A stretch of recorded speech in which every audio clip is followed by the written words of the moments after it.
ৰাজনীতিত কেতিয়াও স্থায়ী শত্ৰু নাথাকে, স্থায়ী মিত্ৰও নাথাকে।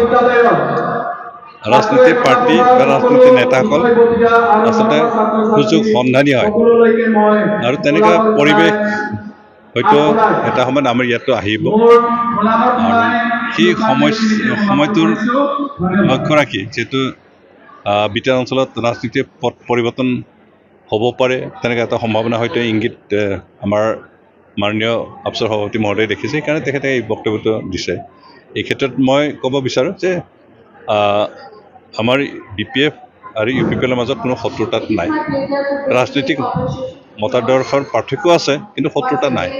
সেইকাৰণে পৰিৱেশ, সময় আৰু পৰিৱেশ চাই বুজাবুজি থাকি কাম কৰাটো হয়তো অসুবিধা নহ'ব, বা আমাৰ চাৰ্কামষ্টেঞ্চ সময় ৰাইজে কি বিচাৰে বা সময়ে কি কয় তাৰ ওপৰত নিৰ্ভৰ কৰি সিদ্ধান্ত হ'ব। আমি এতিয়ালৈকে সিদ্ধান্ত ওলোৱা নাই যে BPFৰ লগত একত্ৰিত হ'ম বা BJPৰ পৰা আঁতৰি আহিম বা BJPৰ লগত থাকিম, এই কথাখিনি এতিয়ালৈকে সিদ্ধান্ত হোৱা নাই। পৰিৱেশ পৰিস্থিতিয়ে আমাক যেনেকৈ নিৰ্দেশ দিয়ে সেইমতে আমি সিদ্ধান্ত ল'ম। এতিয়ালৈকেতো মিত্ৰতা ভংগ হ'ল বুলি তেনেকৈ ইংগিত আমি পোৱা নাই, আৰু তেনেকৈ সিদ্ধান্তও হোৱা নাই।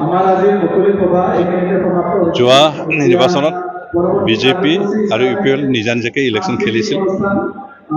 ইলেকশ্যনত যিটো ফলাফল আমি পালোঁ, BJPয়েও একক সংখ্যক চৰকাৰ গঠন কৰিব পৰা তেনেকৈ জিকিব পৰা নাছিল, UPPলে তেনেকৈ পৰা নাছিল, আৰু সেইকাৰণে দুয়োটা ৰাজনীতি দলে মিলি এটা চৰকাৰ গঠন কৰিছিল।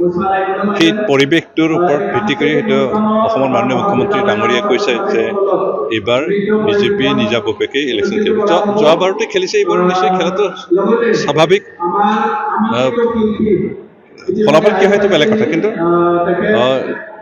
আমাৰ একত্ৰিত চৰকাৰ থাকিলেও, একেলগে চৰকাৰ চলালেও নিৰ্বাচনৰ সময়ত নিজা নিজা খেলাটো একো অস্বাভাৱিক নহয়, এইটো স্বাভাৱিক হ'ব পাৰে। মাত্ৰ এতিয়ালৈকে আমি ঘোষণা কৰা নাই, BJPয়েও কৰা নাই, BJP নেতাসকলৰ কাৰণে UPPলে ঘোষণা কৰা যে আমাৰ মিত্ৰতা ভংগ হ'ল বুলি আমি কোৱা নাই, আৰু সেইটোৱে আমাৰ চৰকাৰ ভংগ হ'ল বা চৰকাৰ বেলেগ হ'ল বুলি তেনেকৈ বুলি কোৱা নাই। চৰকাৰ চলি আছে, আৰু চৰকাৰত আমি যৌথভাৱে চলাই আছোঁ। মাত্ৰ ইলেকশ্যনৰ ক্ষেত্ৰত সেইটো তেখেতে কি বক্তব্য দিছে আমি বেয়া পোৱা নাই। আমাৰ তৰফৰ পৰা UPPলৰ তৰফৰ পৰা আমি কিন্তু একো সিদ্ধান্ত লোৱা নাই।